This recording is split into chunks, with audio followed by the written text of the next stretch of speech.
Romanos capítulo 15, versículo 5. Dice así: pero el Dios de la paciencia, mira, Dios, el Dios del amor, el Dios de la paciencia, el Dios de la paz. Hay muchas maneras como podemos describir a Dios. Quiere decir, es un solo Dios de quien va la vida, sale la paz, sale la justicia, sale la paciencia. Aquí Pablo lo llama el Dios de la paciencia. Pero el Dios de la paciencia y de la consolación os dé entre vosotros un mismo sentir según Cristo Jesús. Un mismo sentir. A la familia, toda la familia, padre, madre, hijos, un mismo sentir. Una familia unida, una empresa unida, una iglesia unida, una sociedad unida. Pero eso es solamente cuando el Dios de la paciencia nos da su paciencia, porque no es fácil vivir en unidad. Tal vez en este momento estoy predicando para una familia desunida, una familia que está ya a la orilla del divorcio, y están pensando hasta en separarse. Y muchas veces la pareja se pregunta, ¿pero por qué? En el fondo nosotros nos amamos, pero ¿por qué no logramos vivir en armonía? ¿Por qué? Y a veces uno le echa la culpa al otro, el otro le echa la culpa al otro, y echándose la culpa no se arregla nada. ¿Sabes cuál es el problema? Porque una pareja que se ama vive desentendiéndose, porque no basta el amor de uno por el otro. Se necesita el amor de Dios, el amor del Dios de la paciencia. Se necesita la paciencia de Dios. Ahora mira lo que Pedro dice: el Dios de la paciencia y de la consolación. Quiere decir que si en este momento estás triste, Dios viene y te consuela. Si estás desesperado, Él viene y te consuela. Yo digo, bienvenidas las lágrimas, si es el Señor Jesús que va a venir y con su mano maravillosa va a enjugar mis lágrimas y me va a consolar. El Dios de la paciencia te consuela, te entrega su sentimiento llamado paciencia para que ustedes todos vivan en armonía, dice. Ahora, ¿qué es paciencia? Es esperar. La persona paciente no reacciona sin pensar, demora para reaccionar, espera, observa, contempla, analiza, no explosiona por cualquier cosa. Hay gente que en un momento de impaciencia dice improperios, agrede, hiere, dice cosas que la misma persona nunca quiso decir, pero después se arrepiente, llora, pide perdón, pero ya arruinaste todo. La vida es como un papel en blanco. Si tú agarras y lo estrujas, después te arrepientes y lo planchas, ya lo malograste ya. Por eso dice la palabra de Dios aquí, que el Dios de la paciencia está dispuesto a darnos su paciencia. ¿Para qué? Para no estar arrepintiéndonos de las cosas que dijimos, para no arrepentirnos de las cosas que hicimos, para pensar, para contener nuestra ira propia de la naturaleza pecaminosa, porque ya les dije que después que el pecado entró, pues todos nos apartamos de Dios. Nuestro carácter se deformó, ahora somos hombres impacientes, iracundos, rabiosos. Ahora, esta semana estamos estudiando los temas bajo el título de Conectados con Jesús. Bueno, aquí estamos, lejos de Dios, impacientes, iracundos. Pero cuando vamos a Jesús, cuando somos justificados, cuando nos conectamos a Jesús, ¿qué pasa? La paciencia del Dios de la paciencia se transmite a nosotros. Entonces nosotros comenzamos a aprender a ser pacientes. Y al aprender la paciencia, nuestro hogar pues va a ser feliz. Vamos a ser felices en el trabajo, en el empleo, en la empresa, porque muchas veces por causa de nuestra impaciencia perdemos el empleo. ¿Cuánta gente está arruinada en la vida solamente por ser impaciente? A veces, si tú tuvieras un poquito de paciencia, las cosas sucederían en su tiempo exacto y no tendrías que lamentar, no tendrías que llorar. Pero hay otro texto de la Biblia que describe la paciencia de Dios, y me refiero a Éxodo capítulo 34, versículo 6. Y pasando Jehová por delante de él, de Moisés, proclamó: Jehová, Jehová, Moisés, ¿no? Proclamó: Jehová, Jehová, fuerte, misericordioso y piadoso, tardo para la ira, o sea, paciente, tardo para la ira, y grande en misericordia y verdad. ¿Por qué Dios es paciente? Porque Dios es amor, porque Dios es misericordia, y por eso tiene paciencia, espera. Ahora, si Dios no nos tratara con paciencia, con misericordia, ya estaríamos muertos, fulminados, porque la propia Biblia declara que la paga del pecado es la muerte. Ahora, si la paga del pecado es la muerte, y nosotros todos hemos pecado, cada día pecamos, sabemos lo que no debemos hacer, le prometemos a Dios que no vamos a volver a hacer, tomamos decisiones una y otra vez y sin embargo volvemos a caer en el mismo pecado. Ahora, si Dios cumpliera lo que está establecido como un principio de vida, la paga del pecado es la muerte, todos nosotros estaríamos muertos. Pero cuando Moisés vio a Dios en el Sinaí, lo describió como el Dios de la paciencia, tardo para irarse, tardo para irarse. Por ejemplo, mucha gente me pregunta, pastor, ¿pero cuándo va a venir Jesús?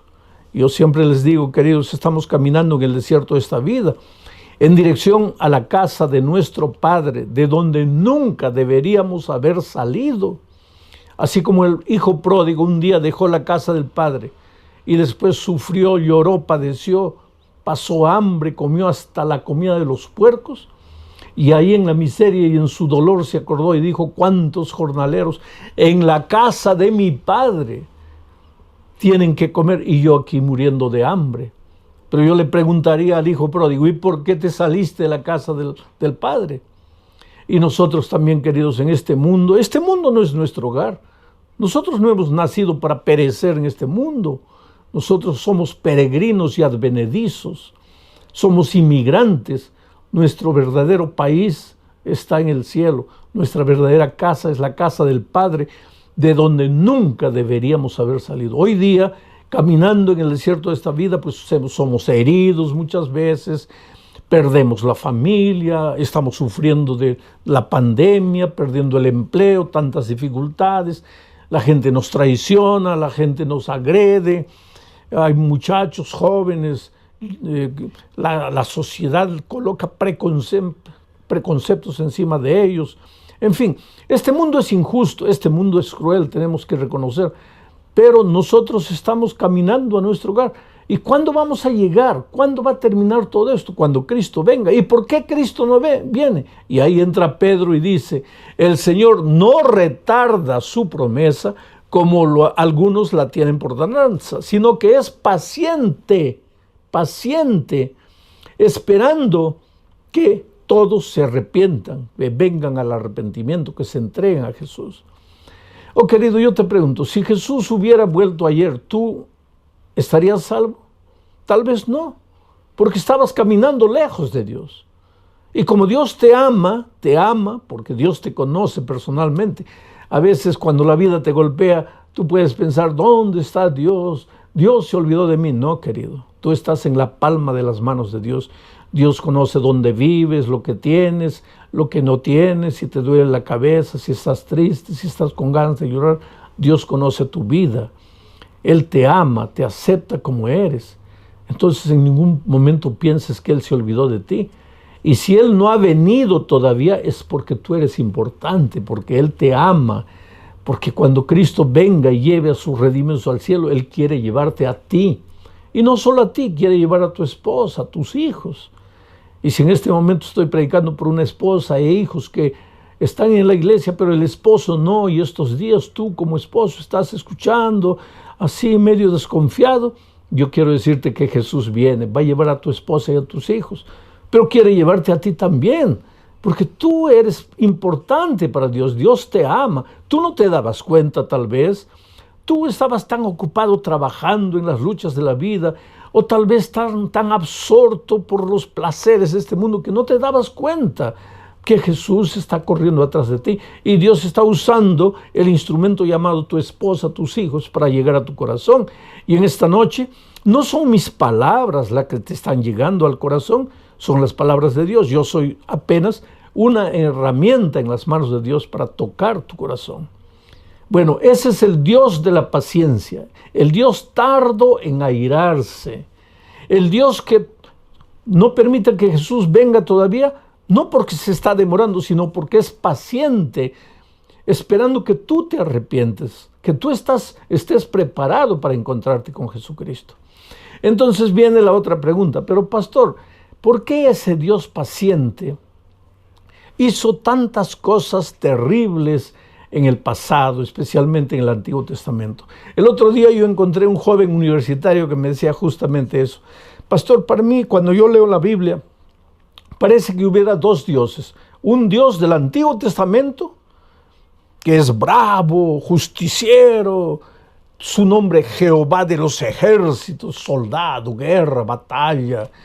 Un Dios que no perdona, un Dios intransigente, un Dios radical. Un Dios que no acepta que sus hijos se desvíen, que mata, no solamente mata a los hombres, mata a mujeres, niños. ¿Qué Dios es ese? Y entonces ese muchacho me decía, cuando yo vengo al Nuevo Testamento, ahí encuentro ya un Dios diferente, porque el Señor Jesucristo ama, perdona, justifica, espera, nos da su gracia. Entonces este joven universitario me decía, pastor, yo no consigo armonizar esos dos dioses, el Dios del Antiguo Testamento y el Dios del Nuevo Testamento. Sin embargo, querido, te digo que no hay dos dioses, hay un solo Dios. El Dios del Antiguo Testamento es el mismo Dios del Nuevo Testamento. El Padre y el Hijo son el mismo Dios, el Espíritu Santo junto con ellos. Pero entonces ¿por qué parece que son diferentes? Este mismo muchacho me decía, pastor, yo lo veo a Dios en el Sinaí gritando en llama de fuego y humo y estruendos y truenos. Y en el Nuevo Testamento yo lo veo al Señor Jesús muriendo en la cruz del Calvario, diciendo, perdónalos porque no saben lo que hacen. Parece que el Dios del Nuevo Testamento es paciente, pero el Dios del Antiguo Testamento es impaciente. Pero ¿cómo impaciente? Si acabamos de leer el texto de Éxodo que dice que Moisés vio a Dios y lo describió tardo para la ira. Pero si es tardo para la ira, ¿por qué hubo tanta matanza en el Antiguo Testamento? Esa es una cosa que mucha gente no entiende, mucha gente se preocupa y mucha gente se intriga. Pero yo voy a tratar de explicarte en este momento. Vamos a leer Génesis capítulo 15, versículo 16. Y en la cuarta generación, a la cuarta generación volverán aquí, porque aún no ha llegado a su colmo la maldad del amorreo. Mira, esto le dijo Dios a Abraham, porque Dios le prometió a Abraham que le daría la tierra prometida, le daría Canaán, donde vivían los amorreos, los filisteos, los jebuseos, todos ellos, toda Canaán. Entonces, ya estaba demorando mucho tiempo, porque así somos los seres humanos, impacientes.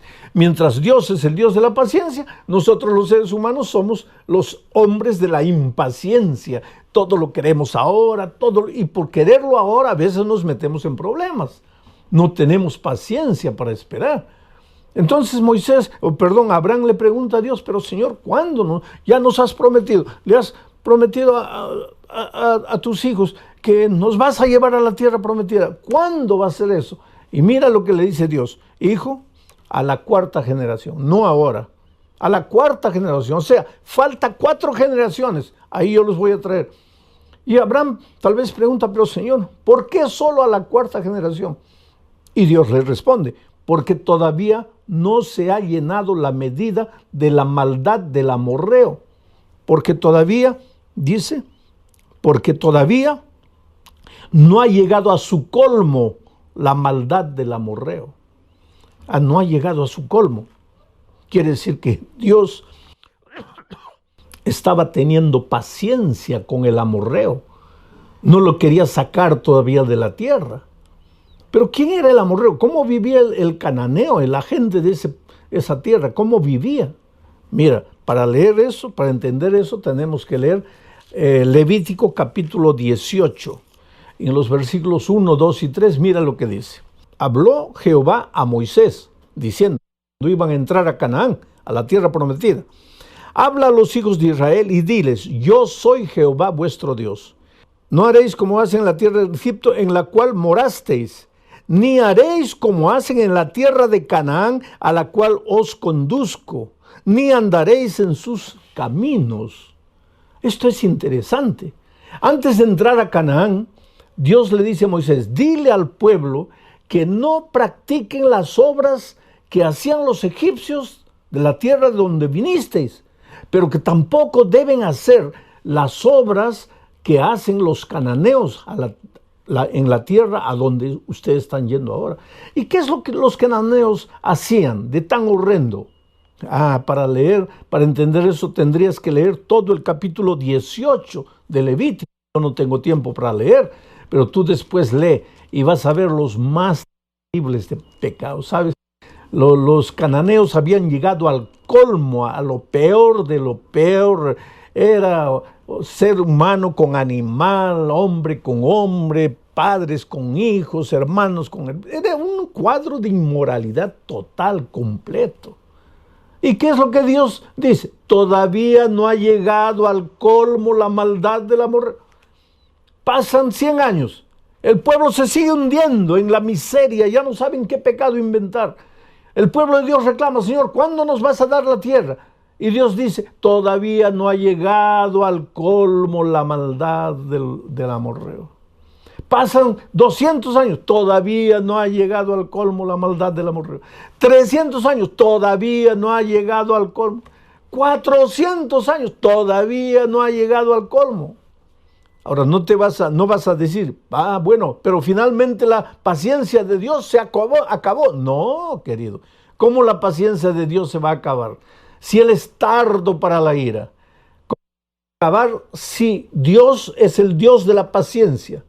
La paciencia es parte de su naturaleza. Y Dios es eterno. Entonces, ¿cómo la paciencia divina se va a acabar? No es que la paciencia divina se acaba. Pero llegó el momento en que Dios dijo, ahora sí, al pueblo de Israel, entren a la tierra de Canaán. Y entonces esa generación fue extirpada de la tierra. Ahora, esto es duro decir, querido, porque si tú lees la Biblia vas a ver que a veces el pueblo entraba con espada, y lógico, si hay espada, si hay guerra, si hay lucha, hay sangre, la sangre se derrama y todo. Son hechos crueles del Antiguo Testamento. La gente no entiende. Pero te voy a decir, en ese tiempo el clima era de guerra, así vivían las naciones, guerreando, peleando una contra otra, quitándose el territorio, matándose, era la cultura de su pueblo. Hoy día para nosotros nos parece horrendo, nos parece grotesco.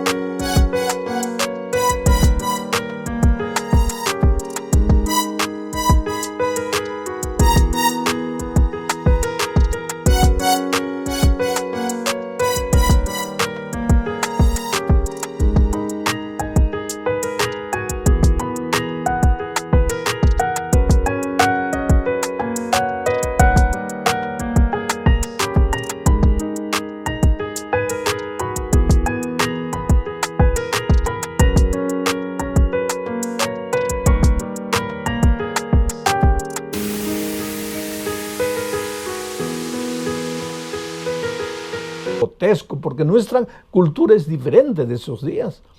Pero lo que pasó con los amorreos, con los jebuseos, con todos los cananeos, fue lo que el médico hace muchas veces cuando se gangrena el cuerpo. Comienza la gangrena a subir. ¿Y qué hace el médico? El médico llama al paciente y dice, mira, si no paramos con la gangrena, esta gangrena se va a apoderar de todo tu cuerpo y vas a morir. Entonces, aunque sea lamentable, vamos a tener que amputarte el brazo. Te vamos a tener que cortar el brazo. Y se procede a la cirugía y se le amputa el brazo. Ahora, ¿es ideal que un brazo sea cortado del cuerpo? No, no es lo ideal. Pero es lo mejor para salvar al resto del cuerpo. A veces Dios ha tomado en la historia algunas medidas drásticas que nosotros no entendemos. Fue injusto, pobres seres humanos, ¿cómo les quitó la vida? Pero si Dios no hubiera hecho eso, la humanidad toda, ¿a dónde hubiera ido? ¿A dónde se hubiera degenerado? Quiere decir, Dios en su infinito amor muchas veces tuvo que amputar un dedo, tuvo que amputar una mano del cuerpo, todo de la humanidad. Pero no era por maldad, era por el propio bien de la humanidad. Ahora muchos dicen, entonces ese Dios ya pasó, ese Dios salvaje, ese Señor de los ejércitos, ya acabó. Ahora viene el Dios de la gracia, el Nuevo Testamento. No, querido, eso es lo que mucha gente no entiende. Dios no cambia. El Dios de la paciencia del Nuevo Testamento es el mismo Dios de la paciencia del Antiguo Testamento. Y el mismo Dios del Antiguo Testamento que tuvo que amputar un brazo, es el mismo Dios del Nuevo Testamento, que llegado el momento, hoy día dice el Señor no retarda su promesa, sino que espera pacientemente que te arrepientas, mas va a llegar un momento en que la Biblia dice, el justo será justo y el injusto continuará siendo injusto. Quiere decir, la puerta de la gracia se cerrará y Cristo vendrá a esta tierra. Entonces vi el cielo abierto. Esta es una visión de Juan, de la segunda venida. El cielo abierto, y he aquí un caballo blanco. El que lo montaba se llamaba Fiel y Verdadero. ¿Quién es este? Jesucristo. Y con justicia juzga y pelea. ¿Quién es este? Cristo. El Cristo de la gracia. El Jesús de la misericordia, del amor, de la longanimidad. Pero viene con justicia para pelear. Esto es interesante. El versículo 12 dice, sus ojos eran como llama de fuego. En el Sinaí no había fuego. Viene Jesús por segunda vez, sus ojos son como llama de fuego. Y había en su cabeza muchas diademas y tenía un nombre escrito que ninguno conocía sino él mismo. ¿Quién es este? Es Jesús. Estaba vestido de una ropa teñida en sangre. Mira, cuando Jesús viene vestido en una teñida en sangre, y su nombre es el Verbo de Dios. ¿Quién es el Verbo de Dios? En el principio era el Verbo, y el Verbo era con Dios, y el Verbo era Dios, es Jesucristo. Cuando viene por segunda vez, simbólicamente en un caballo blanco, para pelear, para juzgar con justicia, no es el Dios de la gracia, es el Dios justiciero. El mismo Dios justiciero del Antiguo Testamento está de nuevo aquí. Pero el mismo Dios de la gracia y la paciencia del Nuevo Testamento está en el Antiguo Testamento. Es el mismo Dios. ¿Y por qué está teñido de sangre su vestido? Interesante. Isaías responde.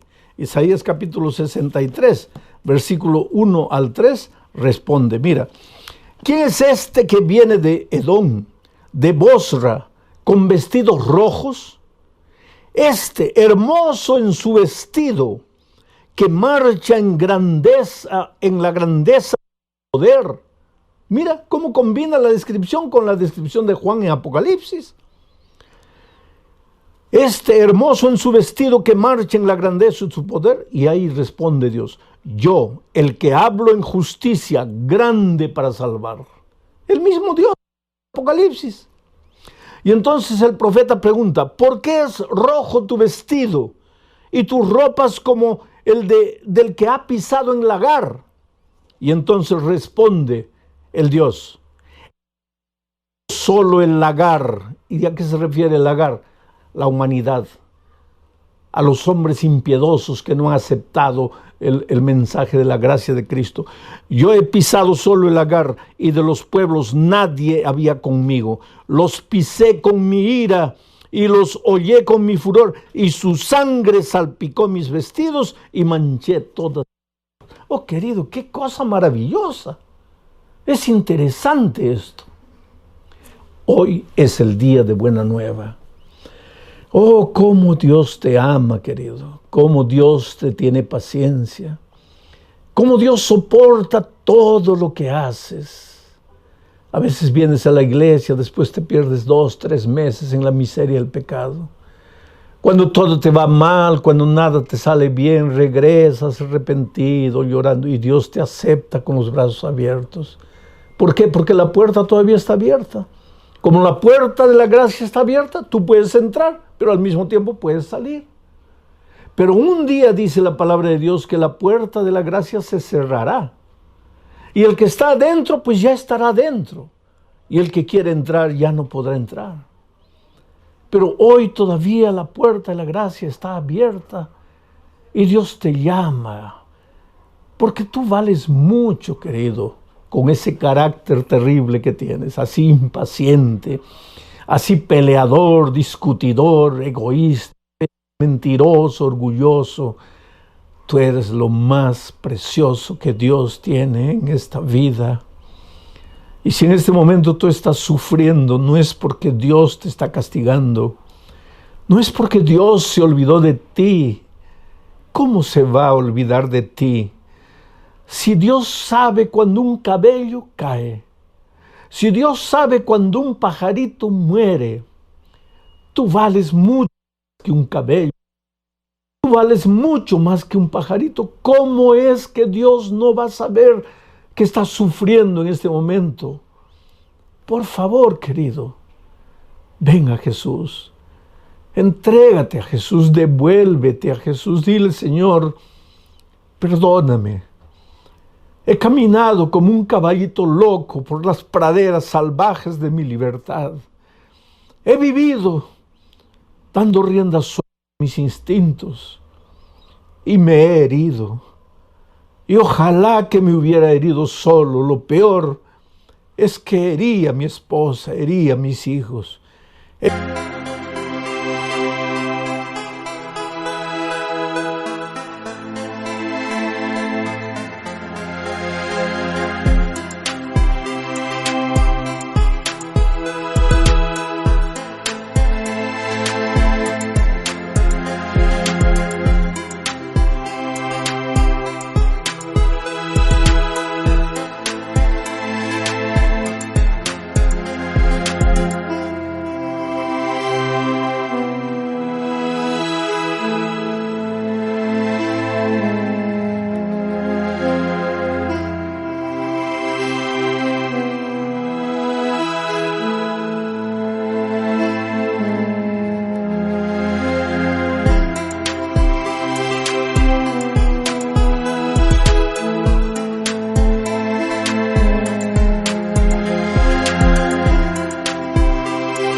Herí a mis padres, pero me duele, Señor, y yo no tengo fuerzas, yo no puedo. Solo tú puedes hacer algo por mí. Algo parecido así es la historia de Verónica Monsalve. Verónica era una joven que con 17, 18 años ya estaba sumergida en la bebida. Pasaba noches en fiestas, en jaranas, bebiendo. Un día su padre tuvo que cargarla porque no podía ni caminar. El padre llorando al ver a su hija, porque ¿qué padre puede ver a una hija de 18 años, a un hijo de 18 años? ¿Qué padre puede ver a un hijo consumiendo su vida en las drogas, destruyendo su vida en la criminalidad? ¿Qué padre puede dormir tranquilo cuando mira el reloj y son 2, 3 de la mañana y el hijo, la hija todavía no han llegado a la casa? Oh, querido muchacho, hijo, joven, tú tal vez nunca te des cuenta del sufrimiento que provocas en el corazón de tus padres que te aman. Solo que llegó un momento en que ellos ya no te pueden sujetar. Eres libre, tú tienes que tomar tus decisiones y a veces tomas las decisiones peores de la vida. Y Verónica, pues, aquel día cuando su padre la cargó, la llevó a la cama, la acostó, al día siguiente se despertó con la conciencia pesada y dijo, Dios mío, ¿qué estoy haciendo? Fue a trabajar en el estacionamiento, se sentó dentro del carro y comenzó a llorar. Y le dijo, Dios mío, yo no quiero vivir esta vida, no quiero ser así. Yo creo que tú también, que me estás escuchando ahora, en algún momento de tu vida has dicho, Señor, yo no quiero ser así. No quiero. Pero ¿qué podemos hacer a veces? Porque el instinto es más fuerte, porque a veces Sientes que no tienes fuerzas, eres tan débil para decir no. Eres una marioneta en las manos del diablo. Pero pobre Verónica clamó a Dios, dijo: Señor, hazme conocer a alguien en esta tierra que me ayude. Haz un milagro. Ayúdame, yo no sé cómo, porque yo no puedo. Ese día, cuando salió del trabajo y estaba yendo para la casa, a 20 metros del lugar donde trabajaba, se chocó con otro carro. Ahí los compañeros de trabajo para auxiliarla. Gracias a Dios no le pasó nada, pero el carro estaba golpeado y había que llevarlo a una mecánica. Y un amigo del trabajo le dijo: mira, yo conozco a un mecánico, te voy a recomendar. Y ella fue llevando el carro al mecánico. Y dejó el mecánico, le dijo: mira, tienes el carro aquí unos días para arreglar. Y ella no tenía cómo regresar para casa. Al mecánico: por favor, disculpe, me da eso, pero podría darme un ride hasta mi casa, porque estoy sin carro. Y el mecánico lo llevó. Era un mecánico joven. En el camino a casa comenzaron a conversar. Y comenzaron a conversar de cosas espirituales. Y ella abrió su corazón y le contó las luchas de su vida. Le contó el vacío que se apoderaba de su corazón. Le contó que ella quería cambiar de vida, pero que no tenía fuerzas, no podía. Y por esas cosas de la vida, ese mecánico joven, soltero, era un fiel miembro de iglesia, un cristiano, y le habló de Jesús. Y comenzaron a estudiar la Biblia. Y en poco tiempo después ellos comenzaron a noviar. Pero ella comenzó a estudiar la Biblia y se bautizó. La muchacha que nunca podría cambiar de vida.